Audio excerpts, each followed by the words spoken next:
গণভোট নিয়ে মুখোমুখি দেশের রাজনৈতিক দলগুলো। তাদের এই বিরোধ দেশকে গভীর সংকটে ফেলবে বলে মনে করছেন বিশেষজ্ঞরা।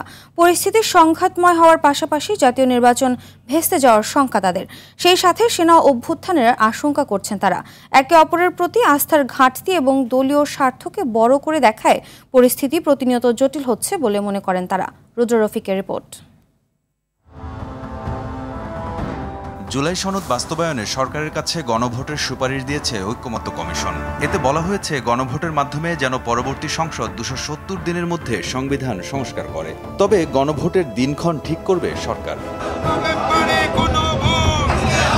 গণভোট নিয়ে রাজনৈতিক দলগুলো একমত থাকলেও ভোটের দিনক্ষণ নিয়ে রাজনৈতিক দলগুলোর মধ্যে বিরোধ তীব্র পর্যায়ে পৌঁছেছে। জাতীয় নির্বাচনের আগে গণভোট চায় এনসিপি, আর জামাত ইসলামী সহ ধর্মভিত্তিক দলগুলো নভেম্বরে গণভোট চায়। অন্যদিকে একই দিনে জাতীয় নির্বাচন ও গণভোটের দাবিতে অনড় বিএনপি। নির্বাচনের পূর্বে গণভোট অনুষ্ঠান অপ্রয়োজনীয়, অযৌক্তিক এবং অবিবেচনাপ্রসূত। গণভোট নিয়ে রাজনৈতিক দলগুলোর মুখোমুখি অবস্থার পেছনে আস্থার সংকটকে দায়ী করছেন ঢাকা বিশ্ববিদ্যালয়ের রাষ্ট্রবিজ্ঞান বিভাগের সাবেক চেয়ারম্যান অধ্যাপক ডক্টর নুরুল আমিন ব্যাপারী। আমি যদি ওই নীতিতে বিশ্বাস করি, ব্যক্তির চেয়ে দল বড়, দলের চেয়ে দেশ বড়, দেশের প্রেক্ষাপট নিয়ে চিন্তা করলে কিন্তু এত গণ্ডগোল আসে না।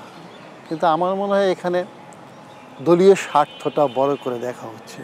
এমন পরিস্থিতি চলতে থাকলে নির্বাচন নিয়ে শঙ্কা তৈরি হবে বলছেন জাহাঙ্গীরনগর বিশ্ববিদ্যালয়ের সরকার ও রাজনীতি বিভাগের সাবেক চেয়ারম্যান অধ্যাপক ডক্টর দিলারা চৌধুরী। ফেব্রুয়ারি নির্বাচন নির্দিষ্ট একটা সংখ্যা আছে। এবারের সংকটটা এমন হবে যে আমাদের অস্তিত্ব নিয়ে টান পড়বে, কারণ আমরা জানি যে আমাদের চারিদিকে যে দেশটা ঘিরে রয়েছে তারা আমাদের এই অভ্যুত্থানটাকে কোনো সময় সমর্থন করে নাই। দ্রুত এমন অনৈক্যের সমাধান না হলে সেনা অভ্যুত্থানের শঙ্কাও করছেন বিশেষজ্ঞরা। সেনাবাহিনী যখনই ঢুকে পড়বে, যখন উপায় নেই, সিভিলিয়ান সরকার কিছু করতে পারছে না, জনগণের জানমাল নিরাপত্তার জন্য, দেশের জন্য, তখন তারা ইন করে ফেলে। যদি বাংলাদেশ একটা অরাজকতা অবস্থা হয়, ইউনাইটেড নেশন হয়তো বলবে কি করা যাবে এখানে, এখন একমাত্র সেনাবাহিনী এটাকে সামলাতে পারবে এবং ইন্ডিয়াও সেটাকে সাপোর্ট করবে। তো এই সমস্ত কথা তো রাজনৈতিক দলগুলির মাথায় রাখা দরকার, কারণ সবচেয়ে বেশি আক্রমণ হবে তাদের উপরে। এই সংকট সমাধানে প্রধান উপদেষ্টার গুরুত্বপূর্ণ ভূমিকা আছে বলে মত বিশেষজ্ঞদের। যে সংকট যেন না বাড়ে, দেশের জন্য নির্বাচনের দিকে এগিয়ে যায়, সে কথাগুলি মাথায় রেখে উনি একটা তারিখ দিয়ে দেবেন। আলাপ আলোচনার মাধ্যমে এই সমস্যাটা সমাধান করতে পারে কিন্তু, এবং এখানে মানে ইউনুস সাহেবের একটা বড় ভূমিকা নিতে হবে। রুদ্র রফিক, RTV, ঢাকা।